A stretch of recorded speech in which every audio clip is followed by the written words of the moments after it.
So hi there and welcome to week 9 of the garden laboratory. So up to today is May 23rd, so the week up to that, and I hope you've had a good week, and it's been a good week here in the garden laboratory. And this week I was to continue planting out plants from the glasshouse. I was to put up the chicken mesh fence, so I was waiting for that to arrive and I was to put it up, and I was also to check on the honey, the oil seed honey, and extract it before it crystallized. So basically harvest and extract. So that was the main plan for this week, week 9. And as you can see, the weather is warming up here in Ireland. In fact, this weekend it's supposed to be 21 degrees. So we've had pretty cold, miserable weather up to now. So it's really nice to have a bit of sunshine. You can see I have my nice fancy hat back on. T-shirt, which is great, and everything is really growing super fast.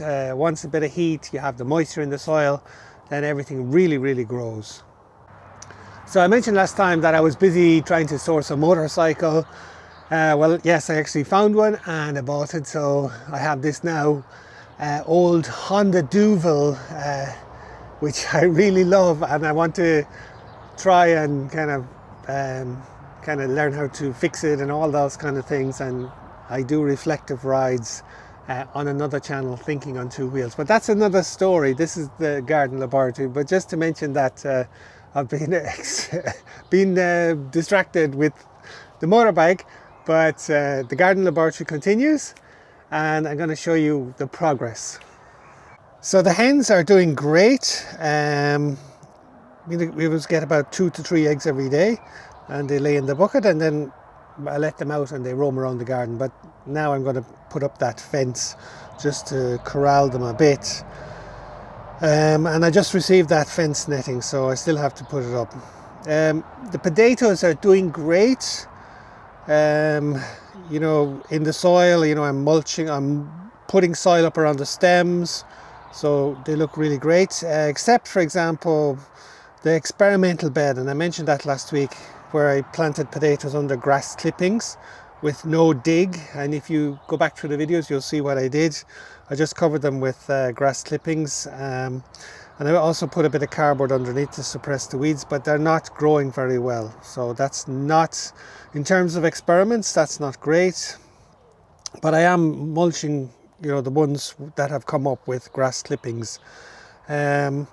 One of my favorite things, and I think I mentioned it last week, was the raised beds with the 1-ton sacks. They're doing brilliantly. And if you're thinking of, starting in a small way, this practically costs you nothing to get a used 1-ton sack. They throw them away. These are some kind of material that can hold your soil and all the other things you put in. So basically what I did, if you check back through the videos, you'll see I put a lot of sticks and rubbish in the bottom, covered it with a layer of grass clippings, and then a layer of compost on the top. Now these are growing brilliantly, and I have to say I'm delighted with it. So this is the kind of thing that I suppose the garden laboratory is all about, experimentation, seeing what works, and these things work because I'm eating the lettuce from these. So if you're interested in getting started in a small way, make a couple of raised beds. It'll cost you practically nothing, and you'll really enjoy it because there's no weeds. You don't have to go and dig the soil. You have everything just controlled. So I really recommend that. The strawberries in the polytunnels are doing great. The ones outside are a lot poorer. There has been no rain, it's been cold, but they are starting to flower, and I did do a bit of weeding on those. I suppose the big thing during the week was I did harvest honey, and I extracted that honey, that oilseed honey, before crystallization. So my best hive, I got 20 kilos of honey from that harvest, just from the one hive, which was the best one really, that produced all the honey. And that's how it works in bees. You might have a number of hives, but you'll find that it's the strongest one is going to produce practically most of the honey.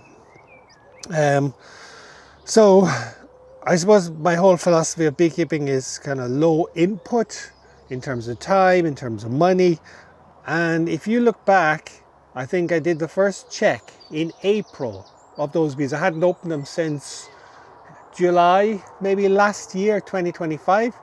Did absolutely nothing with them. And then started on them in April. And now I've harvested 20 kilos. So, you know, things can move quickly, and I believe in low input. You know, what's the minimum I need to spend in terms of time, in terms of money. So it just shows you that it is possible to produce a very good crop of honey without doing that much.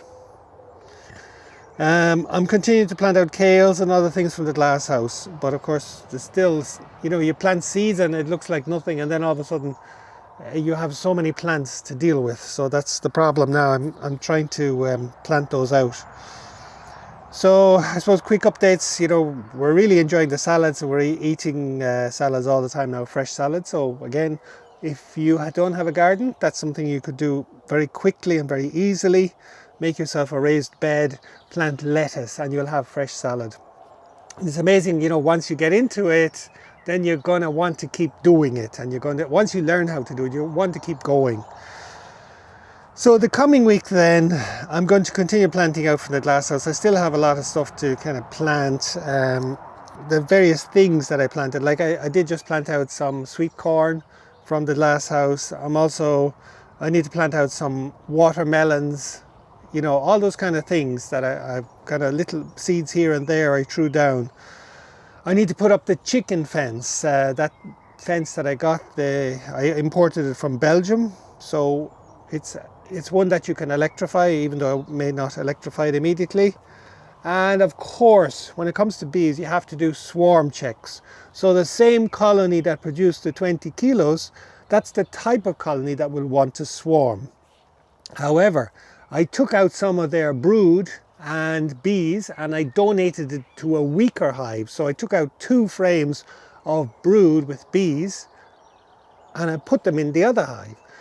And that was actually something recommended to me by my AI beekeeping assistant, the one I created. So, and I thought that was, you know, that's a good, sensible suggestion from AI.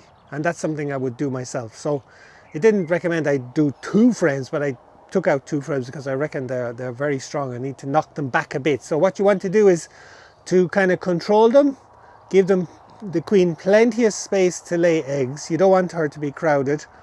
You want the bees to be drawing out wax. They need plenty of space to put the honey, and then you can maintain a strong colony. But if you don't do that, immediately you're going to trigger swarming, and swarming now becomes another headache, because if they do swarm, you're going to lose all your productive bees.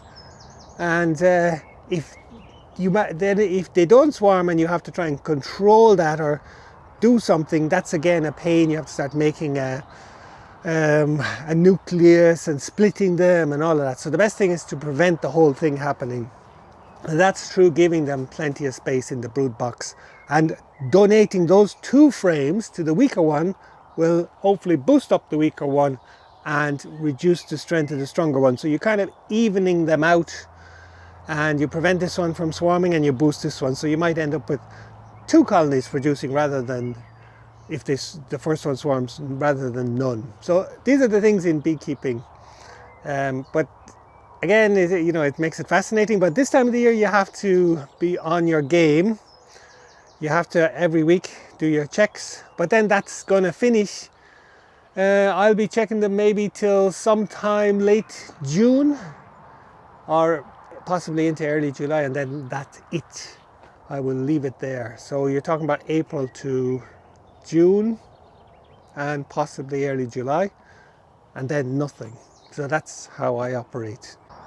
So great, I hope that you find this video interesting and these videos interesting.